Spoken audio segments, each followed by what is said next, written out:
Good morning, everyone, and welcome to our another discussion at AIS and Surya Ayurveda's platform.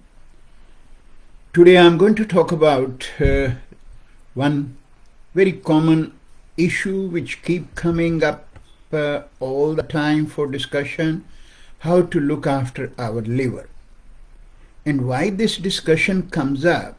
Because we all understand that liver is our biggest metabolic organ, related with the metabolism of whether we talk about our protein, fat, carb, and then it has further action on various other associated organs.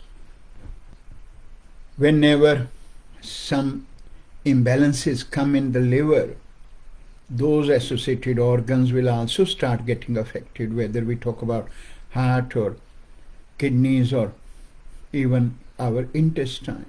So it becomes a very important organ to look after. Now, unfortunately, or we can say sad part, is in our Western medicine, there is no solution that how you can protect the liver,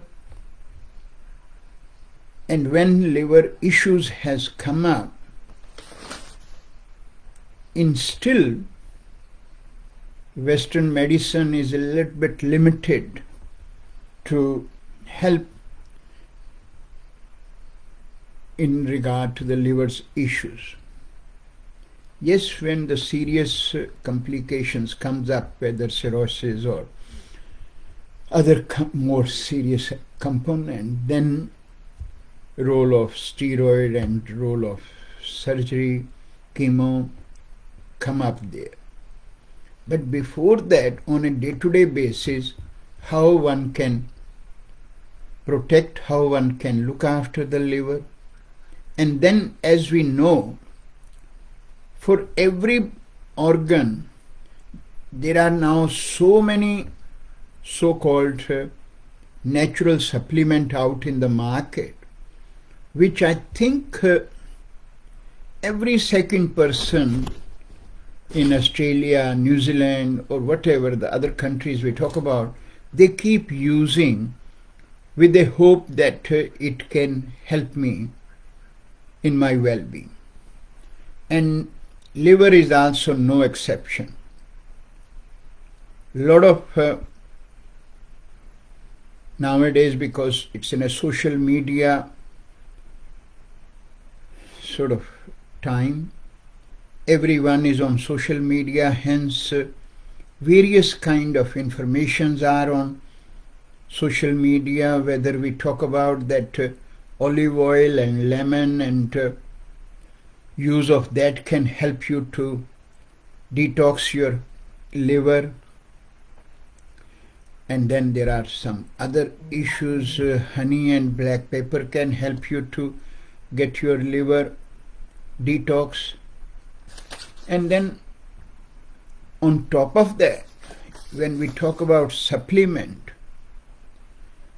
and again, those supplements are very widely used by medical herbalists, naturopaths, or other kind of practitioners. Even medical doctors use that sort of product under what we call as nowadays integrated medicine, or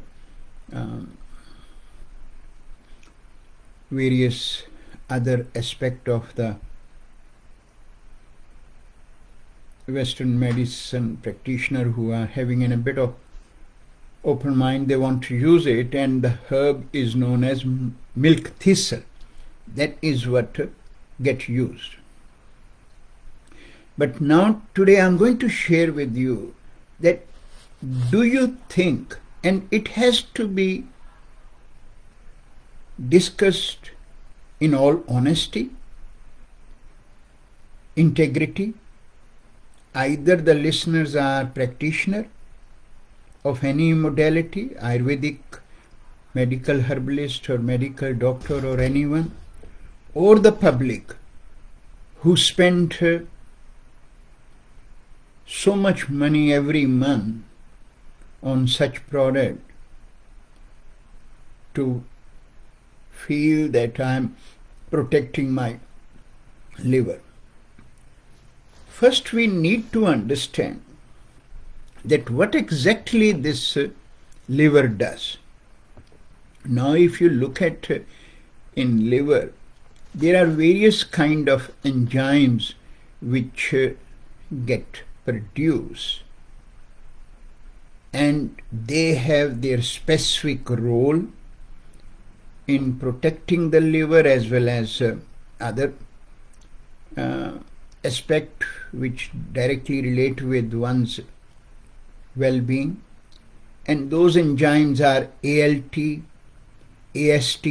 ALT used to be known as SGPT, and AST was SGOPT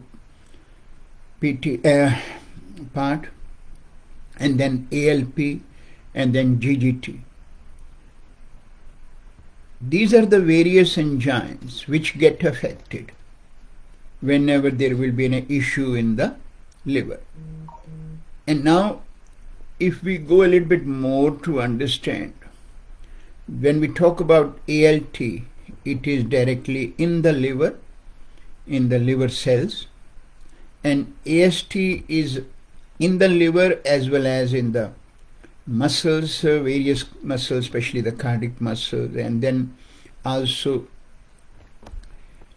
related with those issues. So if I'm going to talk about ALT enzyme, that what happens when ALT is higher, it shows us that there is some kind of liver damage is happening, hepatitis is happening, whether it's related with the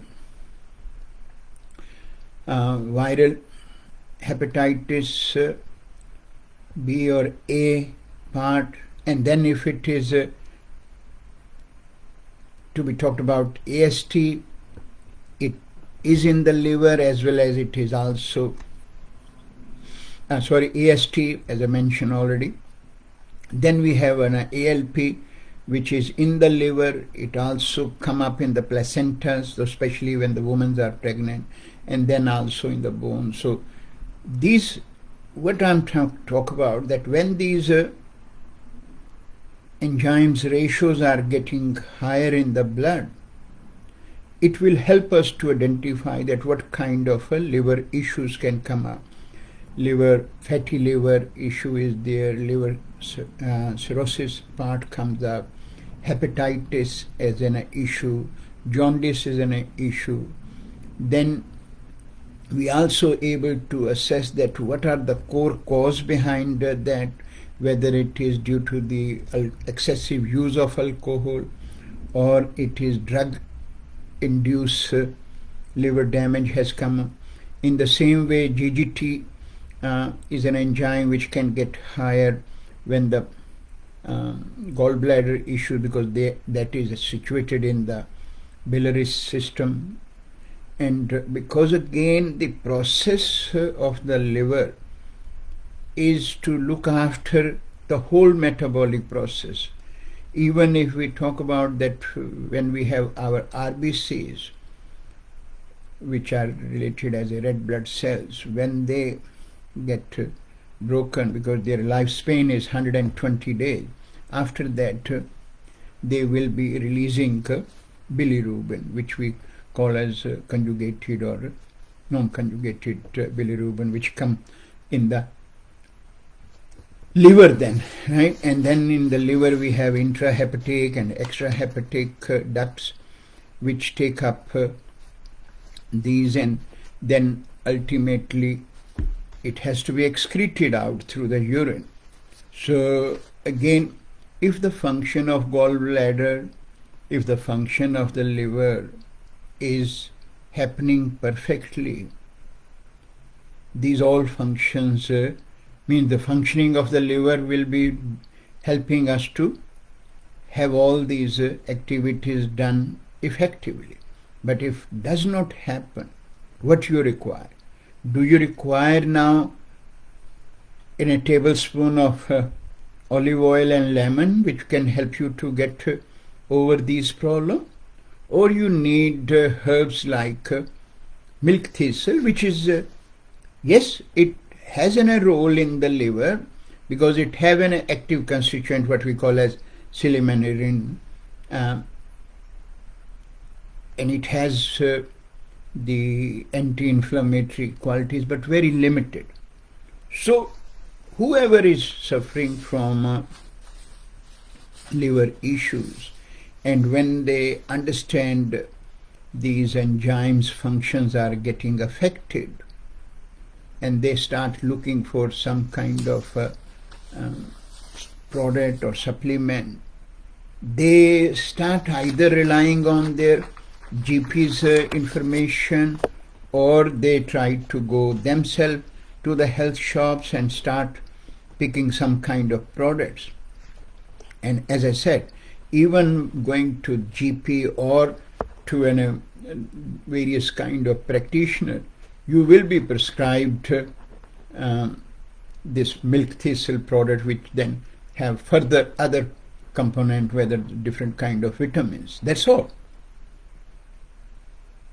And now one wonder that when I am talking about my liver, which is such a complex organ, and on that health of my whole bodily system is based, should I be so much careless, and should I be so much relax and take it so lightly that I start using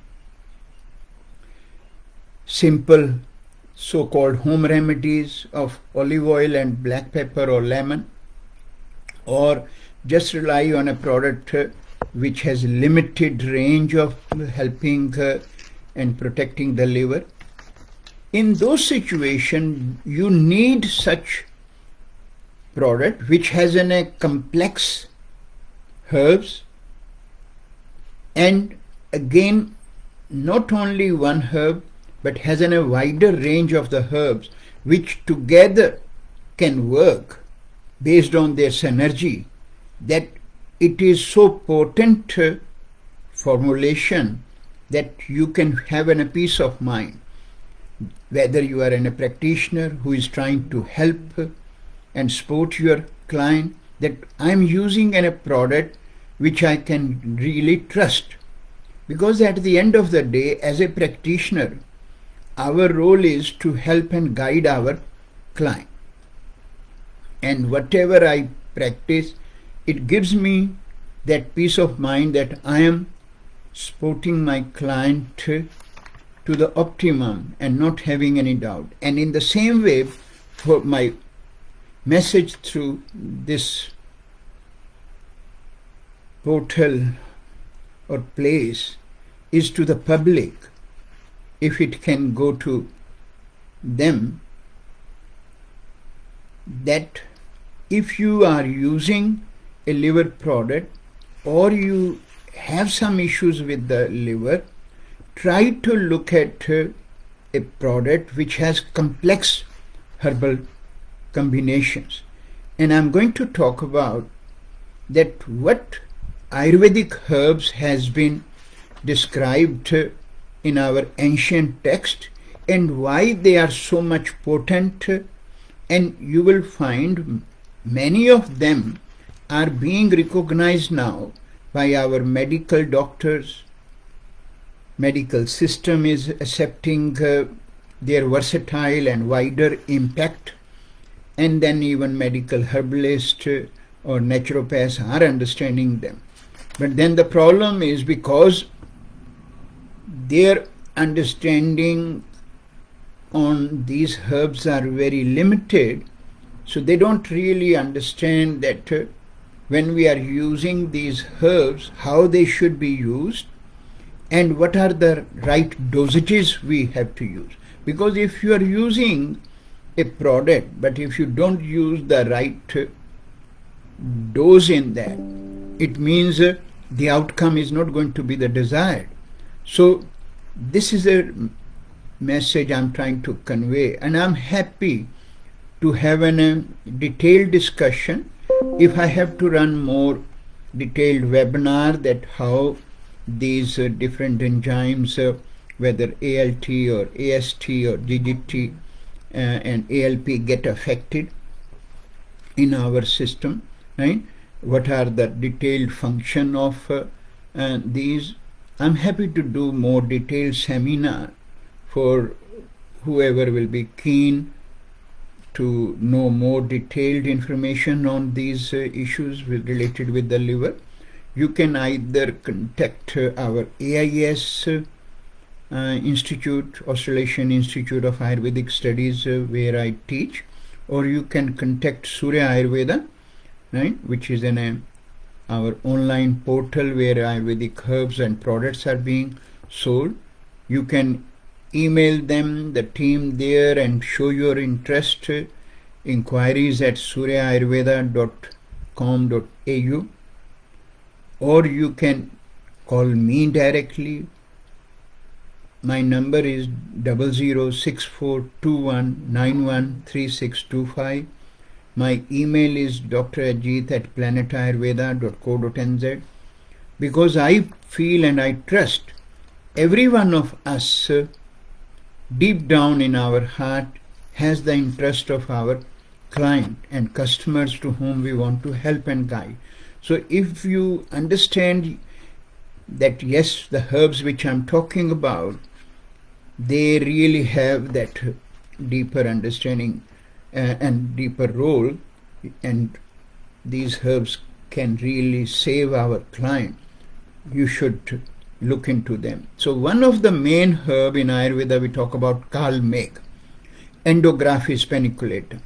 This is known as a bitter herb, or king of bitters, you can say. This is what is known as.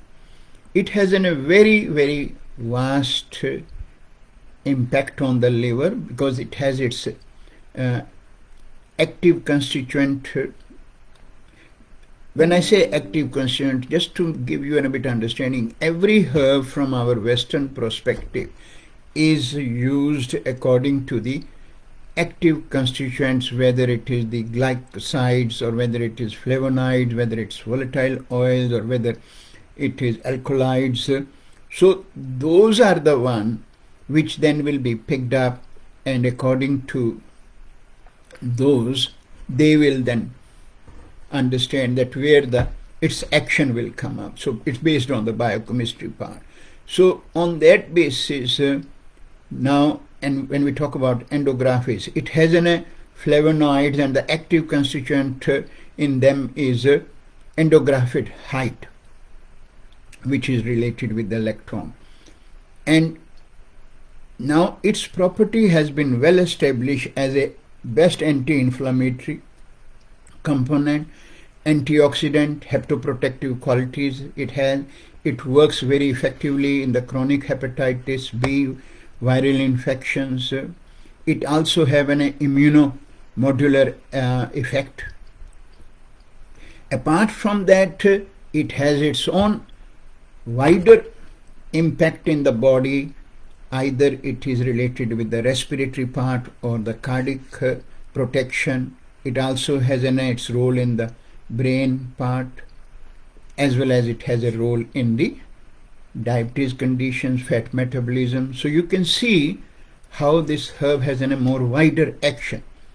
But because we are talking about the liver, so on the same line, those who want to understand from the Ayurvedic perspective, because in Ayurvedic perspective we talk about the rasavirya vipaka of the herb, and then its impact on the doshas, which are the backbone of every function in our body. So it balances kapha and pitta kind of a condition. So when we relate with the understanding of Ayurveda with the Western understanding, what we are talking nowadays, so when we say hepatoprotective, so hepatoprotective role comes from the kaphas component. So when we talk about fatty liver, that also relate with the kaphas aggravation. So it's relate with that. And when we talk about the inflammatory component, anti-inflammation, that's where the pitta roles comes up, and all the blood related issue, because that, as I said, that when the RBC will break after 120 days, and all the bilirubin has to come to the liver, where the extra hepto component or intrahepatic ducts will be taking that part and then helping to excrete to the gut and the kidney. So in those situations, when you look at whatever has been mentioned in our traditional text, is actually being endorsed in our Western researches, which is a very big point, because whatever the situation is, we now becoming very, very clear that Ayurvedic herbs have a much more deeper action and wider action, and have a much more therapeutic benefit, so that we just not to use very superficial or sort of cosmetic herb which has been used in the past by other practitioners. So they are all getting into these herbs themselves. But then the problem is, again, various these medical herbs or naturopathic pharmacies or companies who are trying to now come up and using various Ayurvedic herbs. Again, their understanding on the two principles on which Ayurvedic herbs work. One is the synergy of the herbs. Synergy of the herbs means in Ayurveda, any herb, if it is used single, it will have limited action. But when it gets combined with the other herbs related with the same organ and same channel, its impact becomes very potent. And that's why you will see any Ayurvedic product will always have few herbs which are direct action on that particular organ. And then the second thing comes up, the dosages. So dosages again is a very, very crucial part. Now again, if you look at the Endographis paniculata, which is Karl May, its dose has been very well established that it must be used 1.5 gram to 2 gram. And then if you're looking into any product out in the market based on these various medical herbalist company, none of them is using either the various Ayurvedic herbs together, or if they are using even Endographis on its own, dosages are very limited. I think some are using 375 milligram or 500 milligram, which again is not really doing much. Then there is another very, very specific herb known as Bhumi Amalaki, Phyllanthus neruri. And this herb also has been very widely used in Ayurveda for the liver protection. It again has an anti-inflammatory component, various liver disorder. It helps to reverse the liver damage. That is how its role has been. And it also has a vitamin C component, so it works with the fatty liver, swellings issues. So that's how it will also can be combined there. Then we have another Ayurvedic herb known as Punarnava, which is Bohirevia diffusa. Now the name Punarnava means, Punar means again, Nava means revive. So the name of the herb itself explains that this has the ability to revive the organ. Revive the organ means if the liver damage is happening and liver functions are getting affected, use of that will help a lot. Again, it's a very specific kapha vata balancing herb, and it helps in stimulation of the liver secretion. So again, working with the fatty liver. This herb from the Western herbalism perspective is rich in the glycosides steroids, flavonoids, and many studies has proved on the Western aspect that it is antioxidant, anti-inflammatory, immunomodular, right? Hepatoprotective part has been very, very well established. It also has an antibacterial quality. So its role is in the ALP is in a huge because it impact on the gallbladder issue. So gallbladder directly relate with the ALP's ratios can get affected. So those ways this herb can also be incorporated when we are preparing a liver product. Then there is another important herb known as Mustha, which is Cypress rotundans, right? Which again has, from Ayurvedic perspective, is known as an Kapha Pitta and doshas balancing, and from our Western medicine's perspective, it has an hypolipidic, anti-hypolipidic characteristics, qualities, hepatoprotective part, and very effective in the jaundice, hepatitis, act as an antiviral. It also have an active constituents, glycosides, and then it also have linoleic acid, right?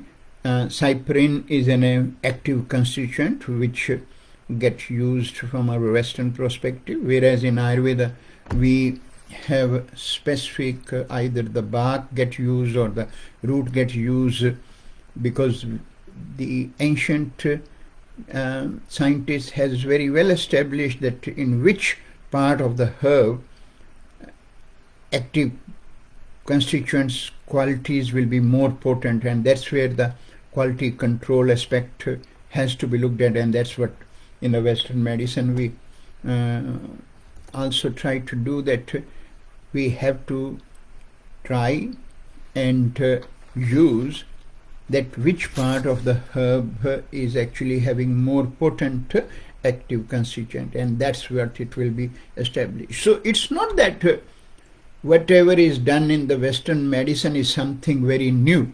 That is why I always have shared, while it is valuable, it is good that research need to be done, right? But then mainly research is currently on all the herbs and all the herb specialists.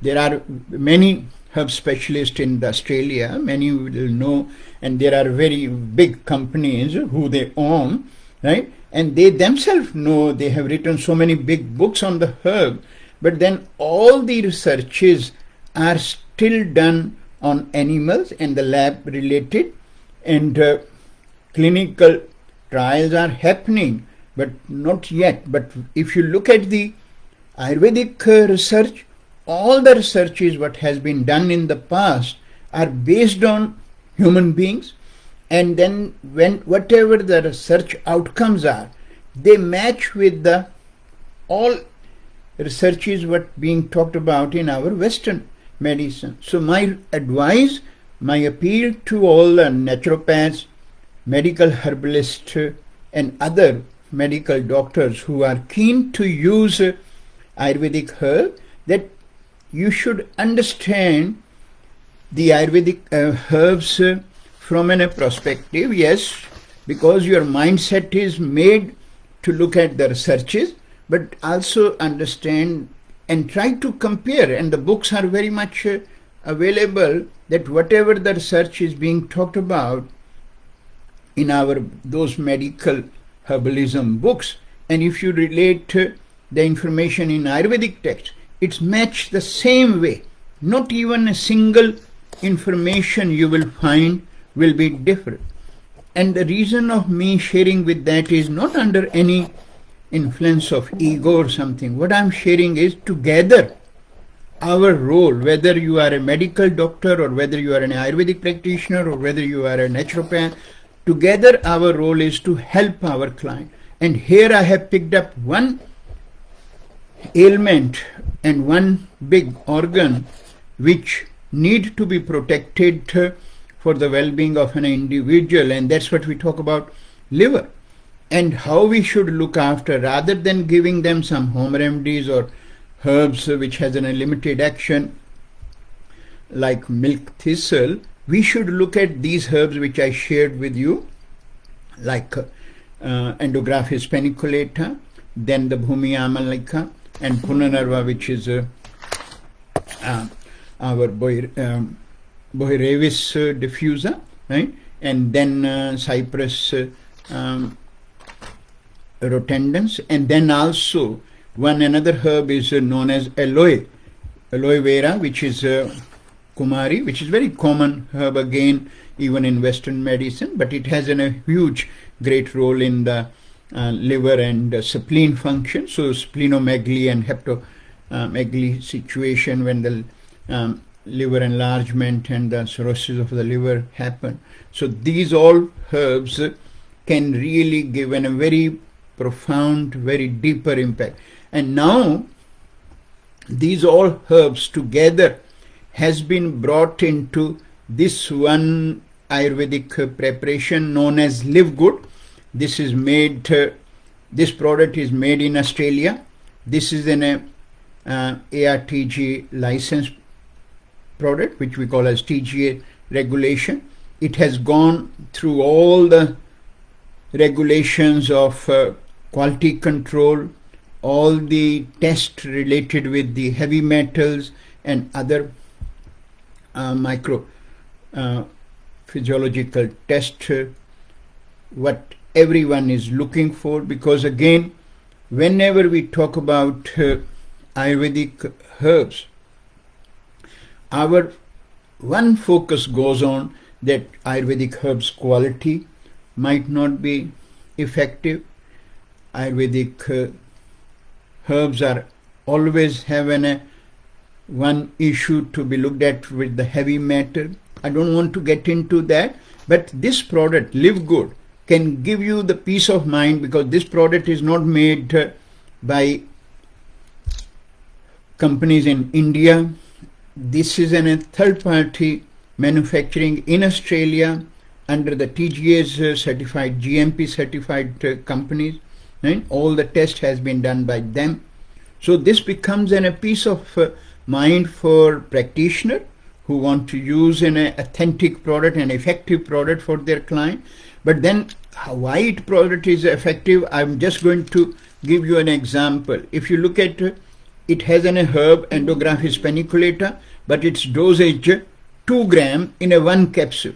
That is the beauty of this product. The 500 milligram product will have Endographis paniculata 2 grams, which is the standard dose advised by medical herbalism. I'm not talking about the Ayurvedic one, they always talk about that. Then the other Phalanthus emrys, which is 1.6 grams in the same capsule. Then it has an Boirevia diffusa, which is our Punanarva, which has 900 milligram in a 1 capsule. And then it has an Cyprus rotundus, which is having a 300 milligram. And then it has an aloe vera, and again it has an extract of that, which is 35 milligram. So you can see that how potent this product will be. 1 capsule, and the dosages of that product is 1 capsule morning after breakfast and 1 at night. So that is what you can trust. And I have been using this formulation for the last 45 years in my clinical practice. 30 years out of that has been in New Zealand, right? And I have used that product while I was working with the government of India in Indian hospitals, and has seen very good reversals of various liver damage related issue with the client. So that's where I feel I shared my experience and my